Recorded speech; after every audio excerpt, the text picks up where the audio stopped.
Yeah. Okay, recording. Okay. All right. Sorry. If you All right, I'll introduce myself. I'm Samuel Correa. I am the academic event chair, English education major, third year. Slay. Yeah. All right. I'm Isabel. I'm Isabel. I'm one of the co-chairs. Nice to meet you, Juliana, officially. Nice to meet you. Are we good with introductions or? Okay. Oh, Oh, yeah, go. I'm the treasurer. I don't do much right now. Damn, what a great intro. Pleased to meet you. Go. Okay, go, Jeremy. Hi, my name is Jeremy. I am one of the community outreach, so you'll be getting emails from me mostly since I send the emails out. I'm a liberal studies major, so welcome to our meeting. And I'll pass it on. Nice to meet you. Hi, Juliana. I'm Alexis. I'm one of the co-chairs. I'm a fourth year, and I'm doing a bilingual education credential. Nice.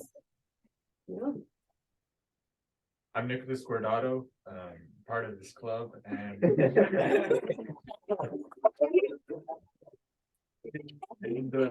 I joined it because I'm interested in teaching flight instruction. Nice. Nice. Oh, Okay. I'm Eric Artiaga. I'm a co-historian. I have my BA in history and I'm currently in the credential program, and that's me. Yep. Okay, I'm Lourdes. I'm a fourth year liberal studies, but I'm also a PR minor. So yeah. Oh, I'm also one of the co-chairs. So yeah. All right, nice. Yeah. Okay, so obviously the event today is on banned books. Yeah, so let's get started. Okay, so first is the community agreements. I believe we go through this in every single event. So just to reiterate, be curious. This is a learning space. Ask questions if you have any.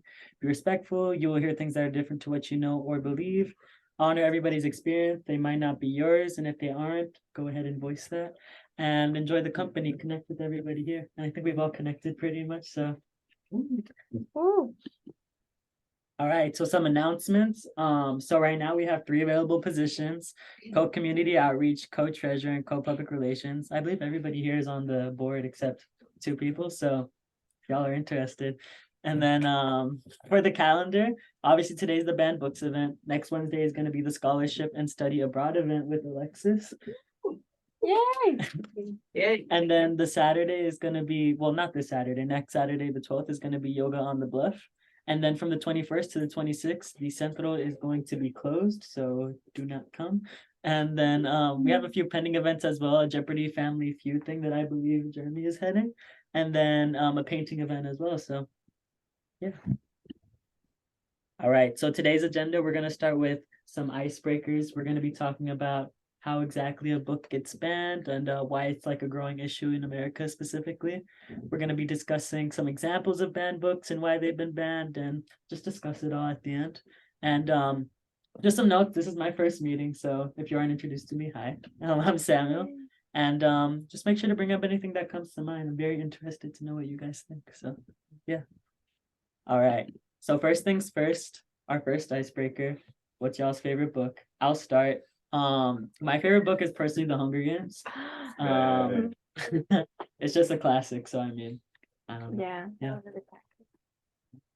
Anybody else would like to say this?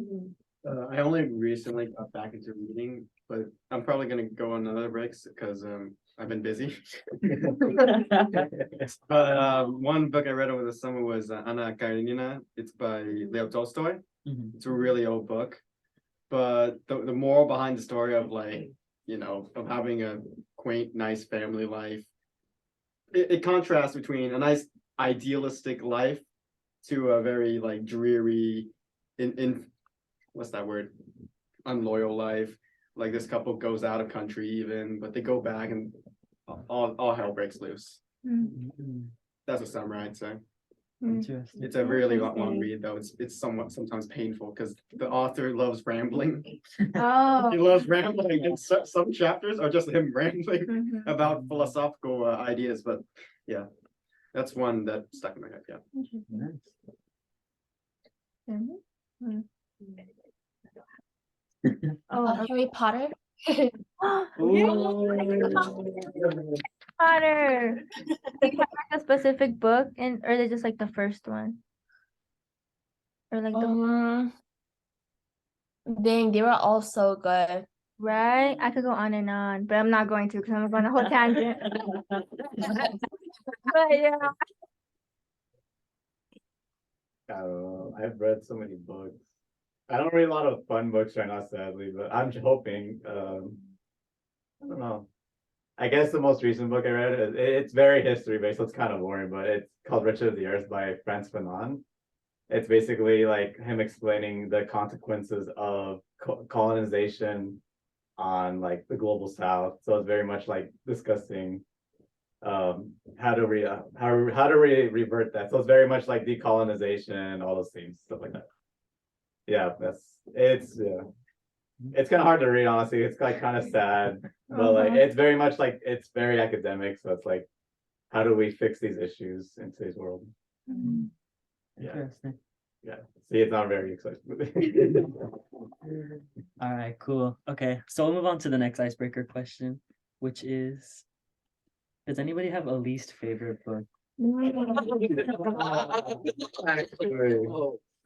Every single textbook. $100?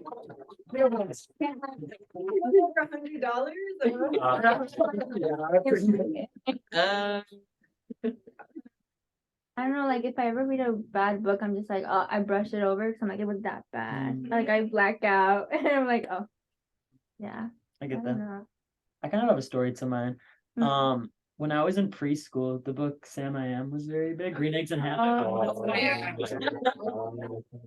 And it was very much a thing in my school where people would be like, "Hey, Sam I Am, you like Green Eggs and Ham?" Yeah.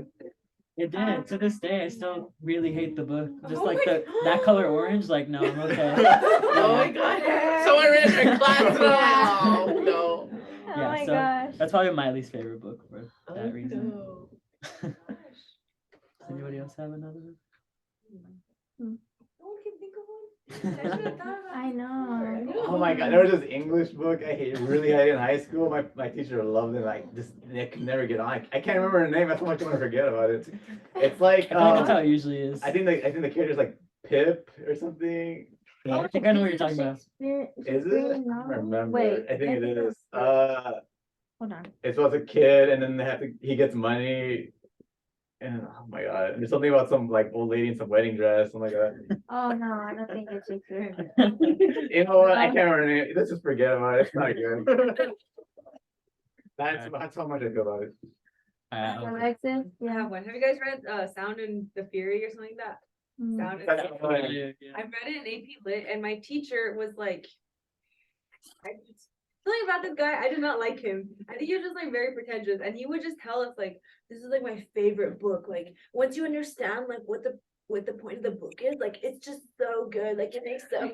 Like, the book is written in like the very cryptically. I don't know how else to explain it. Like Mhm. every chapter, even like in the middle of a chapter, it'll like change to something else. And it's like a 60-page book, and it was so obnoxious reading it and having this man in my ear telling me like it's so good, like trust me, when you get it, you get it. And I'm like, I didn't get it right fucking now. I don't want to get it. Eventually. Yeah. That's my book. Go on. That's Thank you. funny. Okay. I think we're good to move on to the next Mhm. icebreaker question, Yeah. which is, has anybody here ever written any stories or like fan fiction? So actually with this template, that question came up. It was like, have you written any fan fiction? And I thought that was so funny. So has anybody ever like written anything? No, but I read it. I've read- They I- know. I- Fan fiction gets good. Like Yeah. especially if it gets spicy. I'm just like, Yeah. I think I remember doing one for one of my classes during my community college. I'm Fan not sh- fiction? Yeah, fan fiction, like create Oh. a digital book, and I'm like, what kind do I start on? And I decided to make it on fairies who just don't know how to run a magic world by like destroying every house that they see. So yeah. Interesting. Interesting. Mhm. Mm. Yeah. Yeah. Over COVID, I got really bored, so I started writing my own like fantasy universe. But there's a catch. It's like instead of medieval era, it's post-medieval, so guns starting to like take over industry. And for the races like elves and orcs, I just use them as analogies for like real life social issues. Whoa, that's so I think there was a movie with Will Smith that's like that, but it's modern. no. Right. I think it was Brad. This is all like you know, it's a fantasy, it's another world I created, you know. Mm. Yeah. Interesting. Nice. Bring it in so we can I read it. know. That's cool. That is really cool. Personally, in the 3rd or 4th grade, I think I was really into the Hunger Games, and I don't know if you guys know the characters in the Hunger Games, but there's Yeah. this girl named Foxface, Yeah. and I loved Foxface, and I just wrote out a whole universe for her, like in the 4th grade. Really? Yeah. So that's what I did. It's all lost. I deleted it all. Oh. It's gone. Yeah. No, it's better that way. Trust me. All right, and I think that was our last icebreaker. So, into the juice of it all. All right. So specifically, how does a good book get banned? Because going into this topic, I was really curious as to like what the process is and things like that. So firstly, there's like multiple processes that it can get banned. So legislators and legislation specifically can be activated to ban a book. So for instance, in Texas recently, there was a legislator. I'm not sure specifically what his name is. I believe it was like Dan Grouse. And he decided to link up basically with different school boards and kind of like look at what books that they decided needed to be banned from different schools due to like the level of maturity and everything. So that's an example of how legislators can get books banned. School boards themselves can ban books because obviously schools have different libraries and things like that. And if they decide a book isn't appropriate, they can take them off the shelves and things like that. Same thing with school administrators. School administrators can decide just on like an individual basis if they hold that power that a book isn't good enough to hold in the library or just appropriate enough. For instance, in Florida recently, I feel like that's where a lot of the stories have been coming from. They banned a book called The Hate You Give, and that was a really big controversy. So that is an example of how school administrators can ban books. I have a question Yes. about how individual administrators go through that. Mhm. So is it a process, or can they just take control and be like, all right, parents, we're no longer like having this book, or do they have to get approval from the parents first, or? I think usually they don't have to get approval from the parents. It can just be done through the school board specifically. But I believe that in some districts, different school administrators do have the authority themselves to just say that like a book is banned. Like they hold that power within their position. So yeah. And then also what a lot of people don't talk about is that the clergy also has the ability to ban books like pretty strongly. Just because they are religious organizations, the clergy can decide that a book in their own library or religious library isn't appropriate or it doesn't align with their own belief systems and ideals. So that's another way of books get banned. So yeah, these are a few examples. Now let's move into, I split it basically into 3 different categories on specific types of books that tend to get banned. So there's different topics that tend to lead into a book getting banned, and a main one is race. So like I said before, The Hate You Give was recently banned in Florida, and it's banned in a bunch of different schools in Texas too, I believe. And then there's also an older book called Their Eyes Were Watching God, which is through the point of view of a Black woman in the 1920s. That one's pretty interesting. And then The Poet X, which is a little bit more recent, but all of these books were banned on the basis that they were to some level like inappropriate, or they were sending off the wrong message to the children. So for instance, The Hate You Give was banned in Texas and in Florida because it was like anti-establishment. They were saying that it was like critiquing law enforcement, which was a really big controversy for those places. So yeah, discussions on race has often led to books being banned. I'm interested, have any of you guys ever like read any books or like have any thoughts on like why they get banned, or if you think it's inappropriate that they're banned or appropriate to be banned? Anybody have anything? I read that one in Their Eyes Are Watching God, but I honestly cannot remember what it was about. Well, I mean, other than what you said. Yeah. Yeah, no, that's a good one. I have a comment. So I was doing some research last semester, or 2 semesters ago, sorry, about banned books. And there was a student in Burbank Unified School District who went out, and so it was a white student who went to a black student and said, your family used to serve me, like you owe me money. Ooh. And basically the reason, or like the main point was that like this child didn't have any like influence with books, right? Like, so there was no like exploration of race and race relations, because there were so many book bans that this child just felt like it was okay to say that. Yeah. And I think that that's a big issue right now with the banning of books, especially if they're race related, because we're not giving children the opportunity to like learn empathy, right? Because children can learn empathy through reading books. Yeah. And I think that it's a big issue that needs to be addressed and like go through processes to be eliminated from a library. School library should have like some kind of, I don't know, enforcement or non-enforcement or something needs to be done where books aren't getting banned. Yeah, for sure. I will say, in terms of my own personal opinion, I think that specifically with today's political climate, it is definitely more of a harm than a benefit to get rid of books that talk about race specifically.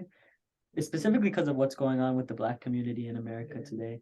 It is very it almost kind of eliminates, like you said, empathy that could be like shown to these children, or just like knowledge that can be shown to these children so that they gain a better understanding of what's happening. So yeah, personally, I think that when it comes to like these kinds of books, I get to a certain level, there might be a level of maturity that parents might not want their children to be reading about. But I think that the overall themes and messages that a kid can learn from these books kind of outweigh that. So yeah, that's my personal belief. Anybody else has any other comments? I read To Kill a Mockingbird. Oh, sorry. Go ahead. I read To Kill a Mockingbird in like high school. And I think that one was like notoriously banned too. I think just because it was based on race too, but it was still weird to me. Like I feel like it wasn't. I don't know. But yeah, that was a big one that was banned. Yeah. I remember. I think the reason that one was banned was because it had the N-word. Was that Oh, really? I think Yeah. so, yeah, which like, I understand some parents don't want to expose their kids, right? Cause a big thing is like, we don't wanna give our kids knowledge of that word so they can use it, but also we should be aware that that word was used to reduce people, you know, subhuman, and they should be aware of that kind of history. Yeah. For sure. I mean, you can also just like block the word out. Yeah. Yeah, you Oh, can do yeah. that too The as a contents of teacher, the book, right? Like yeah. teachers are constantly scanning pages off of books. Mhm. They can just edit that out in some way. And we do it to like first or primary source documents too for history courses. Yeah, So I can see that. Yeah, I think specifically with like slurs and things like that, like it is important to make sure that kids are aware not to utilize slurs if like it isn't appropriate for them to use them. I will say though, kids find ways to like find out these like different words and things like that. So even if you censor it, more than likely they're gonna discover the word exists. So I mean, which I think like is something that teachers really need to be conscious about too, is that like what you're teaching in your classroom and what you're not teaching in your classroom, right? Like if you're ignoring that there's a word out there that's hurtful to people, students are gonna go out and, you know, use whatever that word. And if you don't have a conversation about it in the classroom to educate a child, hey, that's actually kind of hurtful because X, Y, and Z, you know, where are they going to get that education from? Sometimes parents don't have that kind of conversation or communication with their student or with their child. mhm. Yeah, no, for sure. Juliana, did you have anything? I thought like maybe like really sheltered families, they don't want their children to like feel shocked reading these books, because they're like they don't want like if their children is like are white and then they read the books and then they start feeling sorry or shocked, like their parents don't want that. Oh, Mhm. I heard that like parents, white parents don't want their kids to feel bad for being white. I've heard that. Like, they just, yeah. But I think like the discourse that a teacher has around the book is really the best way to like prevent that, because I mean, I'm sure it is really hard to hear like, oh my gosh, like they look like me and they did this to other people, and like that's why you have to like talk the kids through it, and like I don't know, I think that that's the biggest thing to prevent that. But I've heard that about the white family. And I actually have experienced exactly that on this campus by a professor, where a professor was actually like, it was a class on race and community relations, whatever. I won't say the exact name of the class or the teacher's name, professor's name, but basically some student was like, oh, some white teacher was doing this to a student who was a minority. And then the teacher went out and said, well, exactly, like, who's the bully? White people are bullies, and like, who's the bad person? And explicitly saying they're bullies, they're bad people. So I think that like the way that, you know, as educators, we need to be really conscious of that too. You know, like we're Sorry, my sister's calling me. Sorry. You know, for sure. All right, I think we're all good to move to the next slide. Yeah. Which is going to be on LGBTQ plus books. Specifically because a lot of books that are LGBT themed tend to be banned. Specifically, as I said earlier, clergy tends to ban books, and that's also a really big issue within that. Also within school administration and more GOP dominated states tend to be banned. what is So, GOP dominated? What does that Like mean? Republican dominated. Oh. Yeah. Home states usually. Yeah. That's crazy. Mm. Yeah, for sure. So some examples of that are They Both Die at the End, which is a really big Mhm. book, both specifically over the past few years, like year or two. Mhm. And then Gender Queer and All Boys Aren't Blue. So yeah, these are 3 examples of different LGBTQ plus books that have been banned. They Both Die at the End specifically has a lot of heat because Adam Silvera is really blowing up in terms of like influence right now in like LGBT literature. And They Both Die at the End is like his prominent piece of work as of now. And specific schools in Texas and Florida have decided to take them off the shelves. And that's caused like a lot of like uproar. And a lot of the discussion around it is that the school's backing is that the themes are too mature, and not specifically the LGBT themes, but themes around like death and themes around like violence. But a large portion of the book is LGBT, so to a specific point, there is a certain understanding that that's a way of going around it. So yeah, discussion on sexuality and gender has often led to books being banned. If anybody has anything to say on that, if anybody's read any of these books, if you'd like to comment. I haven't read it, but it's on my shelf. They Both Die at the End, but it goes to the same thing of like how even though they're taking it off the shelves, like it's so big on TikTok. Mhm. So I'm like, they're gonna find it either way. And there's like PDFs now that you could literally just access Yeah, that book. So it's like they're gonna find it either way. I don't know. Mhm. Yeah, for sure. I will say I have read They Both Die at the End, Hmm. and I thought it was a pretty good book actually.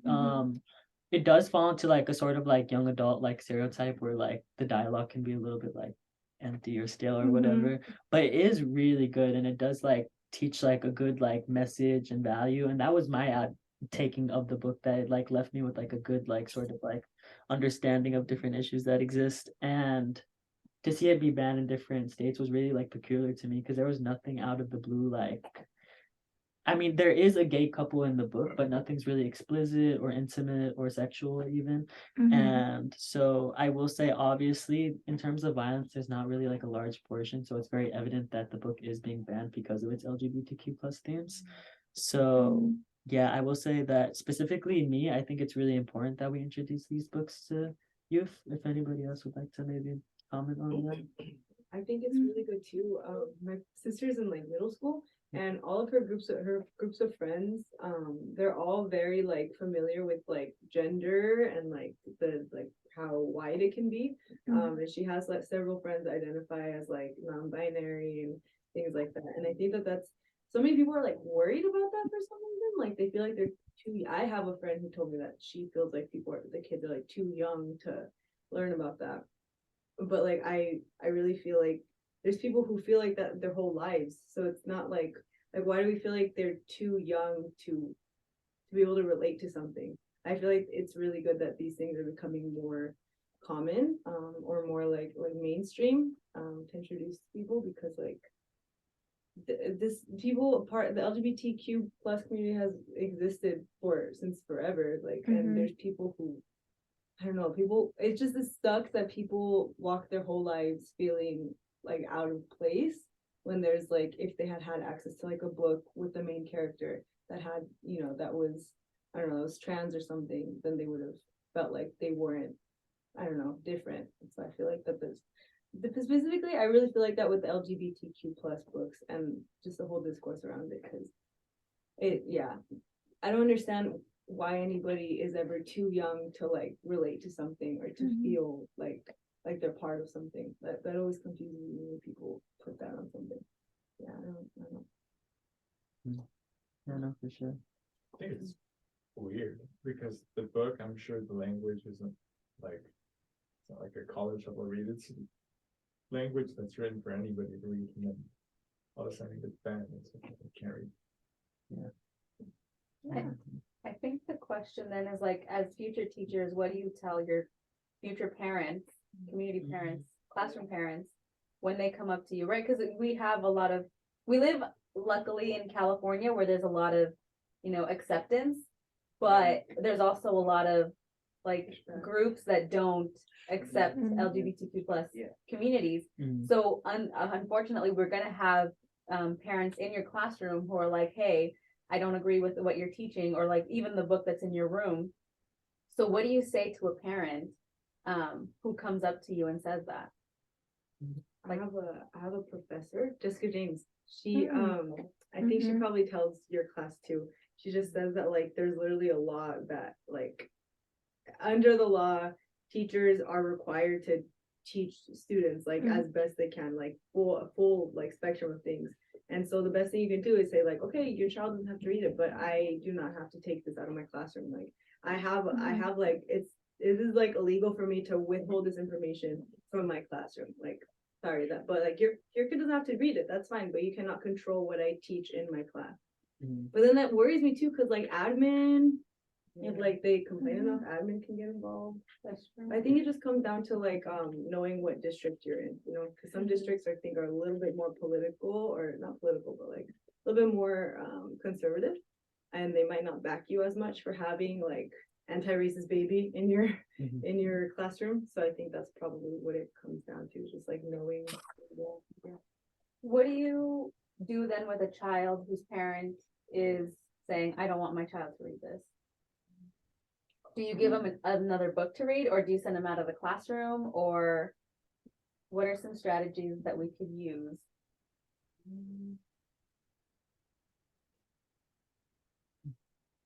Is everybody still teaching yet? I mean, I guess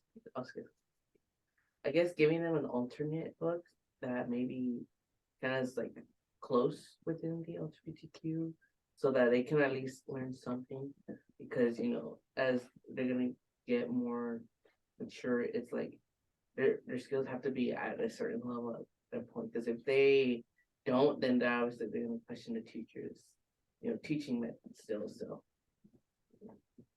I think I've seen kids like get sent out of class for that. In my experience, like going to their school, they just have to get out of it. Like they know. I think another thing that Jessica James always says is just be very transparent with your parents, like have them come in. This is a lesson plan. This is what I'm gonna say. This is the day I'm gonna say it. And yeah, like I could just have like a bit where they're not in the classroom. I feel like that's all I've seen. I don't know if there's yeah, like parent teacher conferences, like that's where they have them. Conferences, but I think also like well, every teacher is going to be different, but yeah, she stresses like just being like flexible with the parents, and like if you really are like dedicated to teaching something to your kids, be prepared for like the backlash, and also be prepared to like explain them through it, and like explain why it's not detrimental for their kid to learn it, but even if they're still not fine with it, then there's not really much you can do. But I agree with that. I think the transparency is really important, but it does get to a point where it's like, if the parent's not accepting of it, like you can't really do anything to go around it. Like you just kind of have to like let the student lead by their parents' example. Yeah. So yeah, it kind of sucks, but that's what it is. Yeah. All right. Yeah. I think we've covered the LGBTQ plus section of banned books. So the next one is a little bit more broad. It is history / dystopian kind of books. So books that kind of like deal with heavy themes and kind of like lean into more like government or like large establishment sort of critique through different narratives. And these books tend to get banned a lot just because of different political ideologies or different just responses to the kinds of critiques that exist within the books. So yeah, stories on both the past and future that deal with harsh scenarios are often banned, and why. I've read 4 of these books actually. I've read The Handmaid's Tale, which was really good, and it's very strong. It has very strong scenes. It's very explicit, and I see why it would be banned in certain areas just because of the amount of like explicitness that exists with it, and it is a large critique on white Orthodox Christian America. So it's very strong in content, but I do think up to a certain extent within maybe like a high school level and definitely a college level that it is appropriate read, and for some people a necessary read, because it does like open eyes on certain themes. And same thing with The Hunger Games, even like it is a critique on like government and society and how we kind of like take like different, or like I guess how like rich or like wealthy types of people can kind of take advantage of the poor population. So like it is kind of a critique on capitalism and different like governmental setups. So yeah, that is some of the examples of the books here. I don't know if anybody else has read one of the books or if you have anything to say about anything.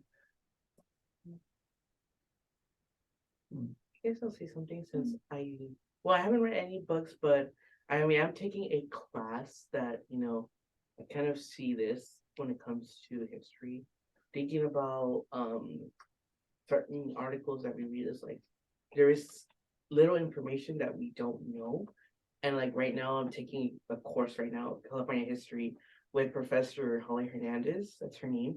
She actually gives us articles that reveals the whole truth of certain history when it comes to like any Mexican Americans or even Central Americans, the Aztecs.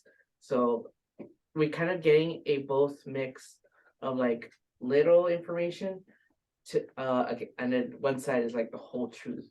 So I'm guess maybe there's like several things that teachers are also like very careful when it comes to like any certain events that occurred. So and then based on what I'm learning now is like now I'm understanding the whole concept. Mhm. Yeah, for sure. I think that like you can go.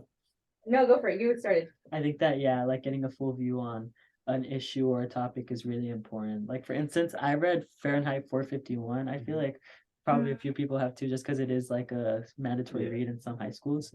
And it does cover some really heavy topics. So the whole concept of the book is that kind of books are illegal within the society. So they do have to go around and round up and burn all the books that exist. And it is a very big discussion on the way that this book gets banned and the context that exists within the book being books that are being burned. So there is a sort of like ironic thing to that. And yeah, I think that that's something that's really interesting about like how like we can get like this full picture, and even with it like right in front of us, the same thing kind of still continues to exist.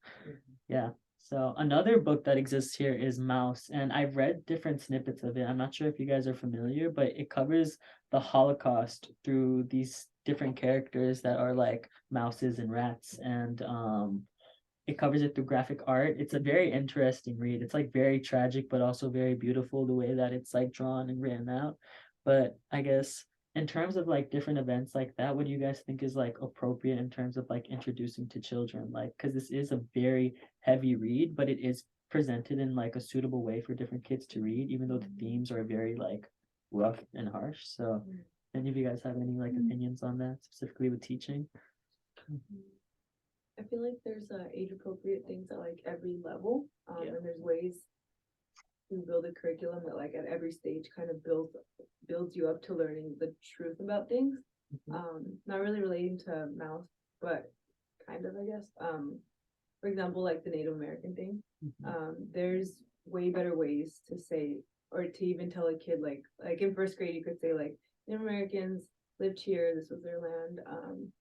they, the Spaniards took, or I don't know, like there's better ways to introduce the reality behind what was done to the Native Americans, aside from saying like, they were friends and they agreed to, they all feasted on Thanksgiving, like, Mhm. that's Yeah. just, Mhm. I don't feel like that does anybody justice. So I feel like there's a way to like introduce that and to like slowly ease, like at every year, ease the kid into it. Just like how we learn addition one year and then like multiplication and then whatever the fuck else we learn, like calculus, I don't know. Yeah. Nobody, like no kindergartner is gonna learn calculus, obviously not, like we don't expect kindergartners to know that, Mhm. but we pull them up to it like little by little. I think it's the same thing with like any other topic, any other thing. I do remember being in the first grade and teachers like dressing us up in like Native American headdresses and pilgrim hats and Right, being yeah. like, now eat at the day table or like whatever. You just have to- I'm like, Yeah. Yeah. So in terms of that, yeah, I think it's inappropriate to teach kids like false history to an extent because it kind of Mhm. like sets them with the president that they're gonna be going into different schools that's like kind of exposing them to how wrong the president is that they were set. And yeah, I think that specifically with banning books, like there needs to be a certain like yes, there is like maturity levels that need to be met and like within curriculum. But in terms of like just like straight out banning a book, I think that it sort of kind of diminishes that sort of acknowledgement of history, if that makes sense. Yeah. Mhm. I have Yeah. So I think it's really funny that some of these books are being banned, but George Orwell writes a lot of political Mhm. novels, right? 1984, Animal Farm are all very political books. But the thing is, they're like critiquing something that we as a government, right? Our government also doesn't like. So they're okay to teach in the classroom, Mhm. but something that we, something that goes against our government's beliefs is okay to ban. So it just, they're censoring and not censoring, depending on what their standpoint is. And the standpoint is, of course, anti-communism, which Animal Animal Farm talks Farm, about, yeah. yeah. That's, yeah, that's, I didn't Yeah. understand communism when I read that book, so I think I was a little bit, I think it really passed my head. yeah, and if you weren't Yeah. on it correctly, just like, you're not sure. Yeah, that would be Yeah. sure. Yeah, Animal Farm is another one that's banned in a lot of different places. I didn't paste it up here, but On the US? yeah. Oh, Yeah. but I actually, a little bit, like, since people aren't sure, like, people are not really informed about communism or anything. So, yeah, you know how school sometimes doesn't teach everything correctly. Yeah. There's sometimes some districts will ban like Animal Farm because they think it's like pro-communism. Oh. So at that point, it's kind of like misunderstanding the book, Yeah. or like at this point, you're misunderstanding history Mhm. as well. So then you have like these weird contradictions Yeah. going on. Yeah. Yeah. I believe Yeah. it was in Florida where a lot of Animal Farm was getting banned. Yeah. Wow. Yeah, it And is. yeah, so for that reason, they're banning it because of they're mistaking it for something Yeah. else, which means they didn't read the book. Yeah, begin with. exactly. That's another point with this whole thing. They didn't read Yeah, it or understand the background knowledge of like the complexity. yeah, of it, complexity yeah, of it. Yeah, that's it. for sure. Yeah. And we did talk about To Kill a Mockingbird a little bit earlier, Yeah. like the vulgar language within and the themes of race, and specifically when it comes to the history behind it, because it is. I don't think it's like an authentically 100% real story, but it is very real in terms of what could have happened to a Black person when the time was set. Mhm. So yeah, I think that when it comes to like dealing with different things, it's much better to like introduce a child to it than like kind of like wash it down, I guess. But I mean, there does come like maturity levels when it comes to introducing Mhm. different themes to children. So Mhm. yeah, I think, oh, sorry, just like the Hunger Games, like it was such a, like, I don't know, I have like my whole personality, like 6th grade, 7th grade, because I really like Katniss and like, I just how, I don't know, when reading that, I felt empowered, because like, oh yeah, like a girl could like stand up to like the government, you know? So I don't know, I don't like it that it's banned, so I'm like, dang, like young girls could like, I yeah, mean, not even young girls, but anyone could like stand up or like like have their voice heard, yeah. So. Actually, that's another thing. Yeah. Yeah. What? Oh yeah, yeah, Juliana, Juliana. Oh, I think like one shocking book I read in high school was this girl. I read a book about a girl who was sexually abused by her own father. And so it has caused her so much like mental health issues. Like she had like Oh no. Yeah. You're like, multiple personalities. And so that was really like shocking to read. And so I think like that like has me thinking like maybe some parents don't want their children to like empathize with people in like these like shocking situations. Mm.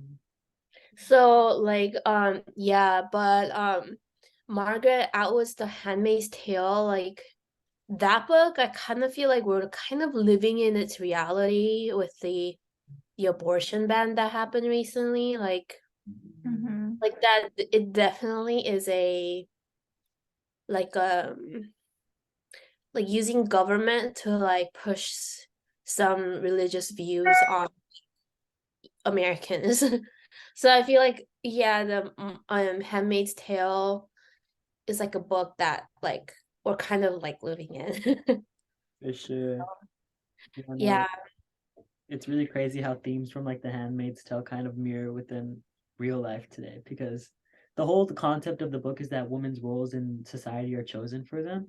Like some women are chosen to be like childbearers, some women are chosen to be wives, some women are laborers, and it all kind of like mirror society today, which is kind of scary. But kind of like you were saying, like the representation within society is also like a really important issue when it comes to these, because a lot of the books that are being banned, like they don't properly, excuse me, they don't represent they do represent like different communities that like need that representation. So for that to be kind of taken away is also a really big problematic issue that exists within it. So yeah, there are like different like facets to it all. Yeah, actually another reason why some districts actually ban the Kill a Mockingbird isn't because of like even from like a more like liberal standing point, they feel that it's like not really focused on like Black perspective as much. So they feel like it's gathered too much about like the white perspective. So that's like one another reason. Like we think of it like, oh, it's talking about race. They might ban it for that reason when it might be because it's not this it's not the right lenses of who we should be focused on, for example. Yeah, that's another example I've seen it banned for, actually. That's another interesting point of view. Yeah, so like I think it's like a lot like very white focused To Kill a Mockingbird, for example. So that's like one issue with that book. I think could be reason why. I mean, maybe not to ban it, but that could maybe be brought up if you read it, you know, Yeah, for instead of sure. banning it. Exactly, yeah. Mhm. Mhm. Like, why ban something just because it's from someone else's perspective? Yeah. Right, you can talk about it and, you know, expose students to it, to that idea, but then talk about, you know. Yeah, like have an everything. after post discussion, like, oh, like, you know, like it would have been better if you've had it from another perspective from someone else, you know, for example. Yeah. So, and that's how like conversations begin to. Yeah, no, just the acknowledgement that like this book is written from a white perspective and it is really antiquated. Like it's from like a long time ago. So like Yeah. views have changed, different things have changed. I think that it's more beneficial to like have that acknowledgement rather than just straight out like banning the book. And you can also like develop your curriculum around those kinds of topics too, right? Like you can have a discussion, all right, talk about perspective. And then, you know, like now you write it in a perspective of X, Y, and Z, right? Or write it in whatever way that it's not shown in the book. Mhm. That's a really good idea, Isabel. Mhm. That Yeah. could like cover a lot of like critical thinking skills and like English or language arts standards. That's a really good idea. I think we've covered the history / dystopian one. So next slide. Just kind of a discussion / conclusion of it all. If you guys have anything to say about it. Specifically, something that I wanted to bring up was after this, I was kind of like looking up like, well, like what are solutions to like making sure that like books like aren't banned, or like if you want to ban books, like what are some things you could do? But I mean, yeah, like both sides of it. I mean, it is a very hard thing to do. It all comes down to basically just voting, like voting for like different like school administrators, voting for like is local elections specifically are really important when it comes to making sure that the curriculum that kids in your area are being taught are like relevant to like what your beliefs are, because yeah, just because the people who you vote for are going to be like teaching the kids these like topics. So when it comes to a solution for like banned books, just like voting in local elections is really important. So yeah, I mean, we don't live in Texas, and I don't know, but I'm assuming like none of us live in Texas or Florida. But like yeah, like just like voting in local elections is a way to do that. And yeah, if anybody else has Also, something. just something curious, in Huntington Beach, it's like really Republican, right? Mhm. The school district there, some of the guys have been on the chair for like 30+ years, and they all live in HB. Oh. Like downtown HB, not like the rich part of HB. Like I'd say they're pretty disconnected. Especially like for Westminster, where I came from, it's not anywhere near HB. It's like the oddball. Mm. All the other schools in HB are pretty swanky. Like Huntington Beach High School itself, its mascot is the Oiler, and for good reason. Yeah. And it has this little like, it looks like a cathedral even. Like I've been on their campus, it looks so swanky. And Yeah. Westminster, we're stuck with like a prison layout. Oh wow. Yeah. Wow. I went to Huntington Beach High School. It's huge. It's like You it's went there? crazy. No, I didn't go there like to be educated. Yeah, no. Yeah, that's so crazy. I did want to comment on your last comment where you said go out and vote, especially local votes. I think it's really important to do that, particularly the local vote. But I also think it's important to like read through everything that you're, every or every measure, every person, right? Because you all can still get to vote for like who's on the board for schools and education and community colleges, etc. Like just because someone lists themselves as like Democrat or Republican or whatever, like don't look at that. I think it's really important to like read exactly what they plan to do, exactly like what their beliefs are, because then you will be most represented. Yeah. Right, but, vote For sure. and my belief is to vote along party lines, right? Don't stick to a particular party because that will fuck you up. Yeah, for Mm. sure. I had a friend, I was FaceTiming her and she was like, have you voted? And I was like, yeah, I kind of have everything set down. And she was like, I don't want to research, just send me like whoever you voted for. And I was like, are you serious? Most people, like, when it comes to voting, from what I've learned, from policy, is that like, most people will not read anything until like the last second, or they'll just Yeah. look up a summary online, like, who should I vote for? And that's how they vote. Like, Yeah. most of the time, people really don't. I mean, you don't have to read every single line of like extremely long measures, but you should have like a general idea what you're voting for. It might take like, an hour or less. It does. At least. It does. But most people don't even spend like a minute. They'll go to the voting poll and be like, all right, which one looks good to me, Yeah. No, for sure. Democrat, Republican, or like, oh, I see this ad more Yeah. times on Yeah. TV. Yeah, so. I used to work for like the voting thingy. Like I used to be the people who be like, oh, here's your sticker for like, whatever. And like so I had like some folks who were like, oh, I don't know who to vote for. I'm just here because like just to like do it. And I'm just like, no, why are you here? I'm like, go home. Like like what do I like they would ask me and they'd be like, oh, like what do I put here? And I'm just like, I can't tell you. Right. You're valid. Yeah. Yeah, Mhm. that's crazy. For some of the local ones, like, some of the book bans are like done by like having parents in the community come in. That's also another time to voice your opinion if the book should be banned. That's how some of the Mhm. books are banned. Like if it's a district-wide thing. Yeah. So if like the district are holding like an open meeting, then that's like a chance for you to be like, this is why it shouldn't be banned, and then give your case. I don't know. Obviously, like, there's less if it's a statewide thing, obviously, but like if it's local, then you really have a better chance to help out your like help prevent stuff like that from happening. Yeah, I know. Oh, I'm so sorry. I do have to get going. It was really nice meeting everyone. Nice meeting you too. Thank you and bye. You okay?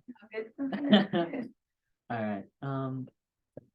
Does anybody else have any other comments? I think we've kind of like covered a good portion. Is that the only solution? Like to vote?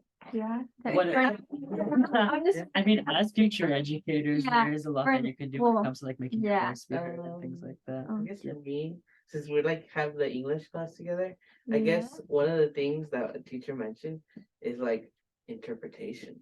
And what I mean by interpretation is like who is writing it, because it's specifically if there's like a book about like specifically about blacks, who's writing it? It's like a white person. So it's kind of like overall it's like we don't want to show bias based on like if I'm writing myself like as Mexican American writing about another group, then there's going to be a lot of conflict. So there's a possibility of a ban. So I guess another thing we can also do is like either collaborate with a certainty that has more knowledge, or what was the other one? I think of the other one. Come back to me. Will you Okay. collaborate with a teacher? to- Like no, like someone who is like within like the community wise, like for For support? Within. Like, within the like say like if I'm Mexican American, I want to write like someone like within the African American, someone who has knowledge within African American community, like an author. So So like kind of like the live. or even research like within the history, so that maybe like there won't be conflict. so wait, I'm So- confused. so- So to establish Go. rapport with your audience. Yeah, Got it. right. Okay, got it. Yeah. I feel like I have something else to say, but I can't really put into words. My ideas are kind of like all over the place. You're all good. It basically, just having to do like community outreach and informing people about the book, because many times people are banning books, they don't never even looked at it before, Mm. They'll just be like, someone told me it's about this topic, we can't have my kid talk about it, even though they've never read it or even knew about the book prior, Yeah, no. So that's Well, Oh. they're not like informed about the book. It's like a growing trend of apathy amongst like everyone. It's like they're starting to more worry less and less about politics, worry just about themselves, their day-to-day life, gas prices, that kind of stuff, Mm, Yeah, for sure. there's a lot that goes into it, that's for sure. Yeah, it It's is not a like an very, easy fix at all. it's a heavy issue. It's very complex. A lot of intricacies to it. So, yeah. If anybody else has any comments, but other than that, I think we're done. So, thank you guys for coming. I appreciate it. Now we always take a picture after the meeting. Yes, let's do So it. she left too soon. Oh, Yeah, she did. yeah. But that's okay, Okay. we have people here. Okay. Do you want me to do it or? Yeah. Okay, I'll just like duck down then. So I'll be in back, I maybe guess. everyone. I have to be in the front since I'm short. Okay, just make sure you give wait. Alexis, Where's where are you? Alexis and Nicolas? Wait, it's Shift Command 3, right? Or Yeah, I think so. Shift Command You 3 have or a Shift Mac? Command 4, yeah. Okay, one okay. Or the make other. the screen bigger. what do you mean? I'll Like, take It's okay. I'll take two. I'll take two. Okay, one, Wait. two, 1, 2, 1, 2. Okay, there. Should we stop the sharing so we can take another? Oh, Yeah. but Oh my god. There we go. it really just us. Okay, ready? One. Wait, where is it? Okay, 1, 2, 3. Ah, wait. One, where is it? Shift command. Okay. There. Oh my god. What are you Is doing? I, yeah. Is it not? I know. I don't know. Wait. Try again. Okay. 1, 2. Why is it not letting Oh us? my god. Maybe First you can go into one. photo booth. No, it should be here. I have the screenshots here. There's just this one. Where Maybe we go? don't open everything. Just don't open everything. So like this? Yeah. Okay, Shift Command 3. 1, 2, 3. No. Next story. Yeah. We can delete it.